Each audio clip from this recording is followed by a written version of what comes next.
Hello everyone and welcome to this week's edition of Reino de la Mascaras, the Kingdom of the Masks. I am your host as always, Ray de Mascaras, and today we're going to talk about a few masks.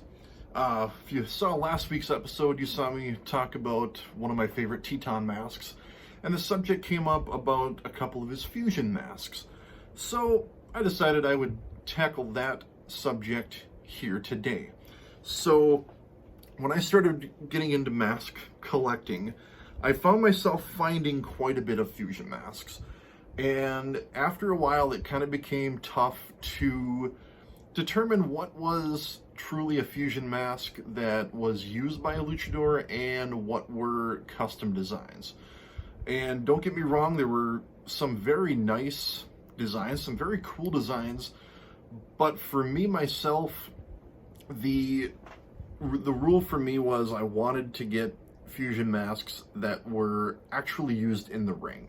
So I didn't want to buy a whole bunch of, really cool looking masks that were just concept ideas. I wanted something that represented actual use, either by a luchador in, a promo or something to that effect. So with that, I started very slowly. And as I was thinking about it throughout this week, I found I actually have more fusion masks than I thought I did. So we'll just kind of go ahead and get started. I'm not going to put them all on, but I just kind of want to show some of them off and, talk about, the concept of a fusion mask, because they are very, very cool. The earliest example that I could find, and this is not concrete, I'm sure there was more before this, but the first one that I ever noticed was in 1994 when Jushin Thunder Liger and Super Delphin met in the finals of the Best of Super Juniors. And Delphin came out and he had a half Delphin mask with a half Liger mask. It was very, very, very cool. Over the last few years, I've actually gone back and looked at pictures of it, and it's a very, very cool mask. And it was one of those things where he comes out and the crowd reacts to it, and you're thinking to yourself, well, you're going up against the best the best junior heavyweight in the world, and your strategy is to put on a mask to what came across as kind of taunting a little bit. So I was, kind of thinking to myself, was that the best strategy? But when you boil it down, the mask was really freaking cool.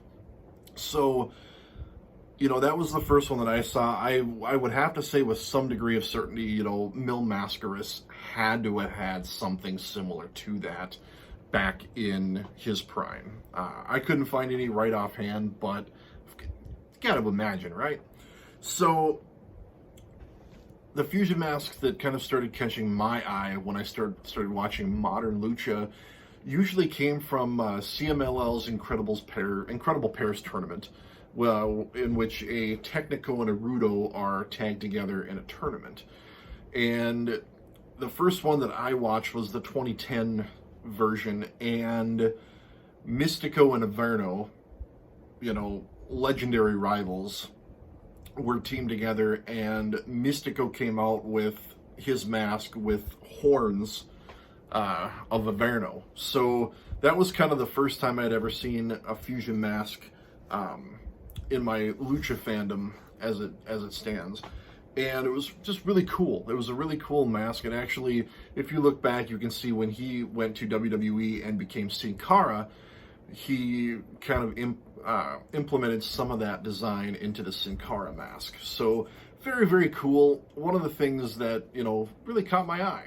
So with that said, let me show off some masks. Let me show off some of the fusion masks that I have. So one of the first ones that I got was this replica of Laredo Kid. So you've got the Laredo Kid design, but then you've got the skull motif, and then you've got La Parka on the side. And I believe, I should have done my homework on this, but I believe he wore the mask that this is based on shortly after the death of La Parka back in 2020. So kind of cool to have a tribute mask with my collection. This is one of the first Laredo pieces that I bought, and it's at the top of my shelving. You know, honoring La Parka. You can't have anything cooler than that, you would think. You know, it's just a very cool mask. Super duper quality, you know, for a replica. I love it. You know, it's comfortable to wear if I want to wear it long term.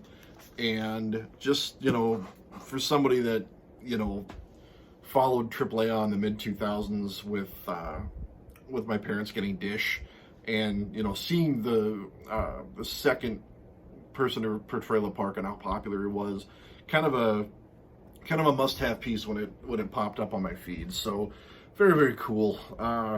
One of the first ones that I got, aside from that one, was this awesome Dragon Lee Mystico fusion mask.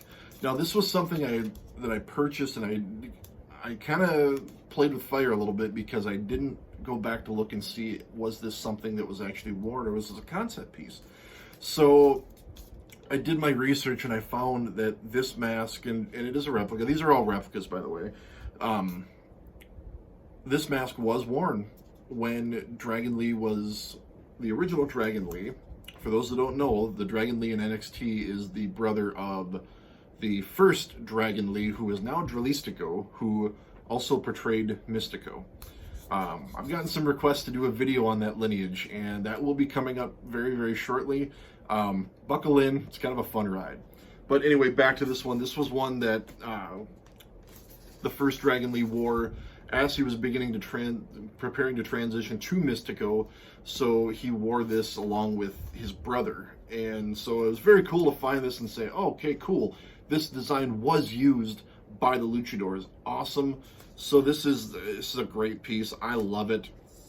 And now that once I figured out that this was something that that was an actual used design, definitely a top favorite of mine, this one here. So moving forward, this one, another replica, but this is one I had to have. If you're familiar with Randy, aka TKD117 on Twitter and Instagram, you know he's got this one. He's got the ring used, the official version of this mask. But when I saw the replica popped up, I'm like, I have to have this one. So this is based on the mask that was worn by the Mexa-Bloods at the 2019 Battle of Los Angeles. And if you've seen that, you know what happened in that match. You know what happened.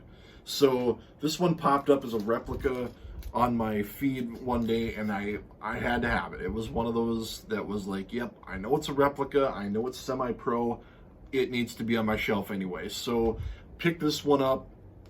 Very, very cool piece. Again, it's very, very breathable. It's got the chin strap here, which I can close. Can't on this one, but I can on this one. So one of my favorite fusion pieces of all time. Just knowing the match that happened when those two were wearing this style of mask, super, super amazing to have in my collection. So with that, we'll get to the fourth and final one, and this one popped up simply because last week we were discussing Teton, and I did have a few people say that they wanted to see all my Teton masks in one video, and I appreciated that, but I kind of wanted to scale it back. I've got some cool pieces that I'd kind of like to highlight one at a time, so that's why I didn't do them all at one. I'll probably do videos on each of these masks that you see separately too, so it's kind of one of those things. But either way, let's get to this one here. So this one came up in the discussion of Teton masks, and this is something he started doing here in the last couple of years. So I know you're looking at this saying, whoa, that's Mystico. Yep, that's Mystico, and it is Teton. So Teton started doing things where he would wear this style of mask, and then on the inside would be his opponent. So he did this one, obviously, when he was wrestling Mystico, and I've seen him do it with Templario off the top of my head. I've seen him do it with a couple of others. Now, He does have a new style mask where it is this design, but on the inside it's a skull. It's very cool, and every time I see that, I look at my wallet and say, "Are you ready for this one?" So that is something that I have been chasing down, and this is one of the first times he did this style, and this one popped up on my feed as usual. So I saw it, I'm like, I have to have it. It's very cool. You've got the immortal monster, basically, for lack of a better term, consuming his opponent. So it's a very cool fusion idea, and it's a very skillful game of head games. So that is today's video on fusion masks. Obviously, I've got a few more in places. I'll definitely highlight them, but that was just to kind of give everyone a little bit of a preview of what I've got for fusion mask, and also to talk about the concept of the fusion mask. So, as always, if you liked what you saw today, please like, comment, subscribe. Let me know what you want to see. I am I'm more than open to requests. So I just need to know what you folks need to see. So hit me up on Twitter, Instagram, wherever you can find me. Let me know what you want to see. So that is this week's episode. Everybody have a great weekend. Live, laugh, love, and as always, Lucha Libre. We'll see you later.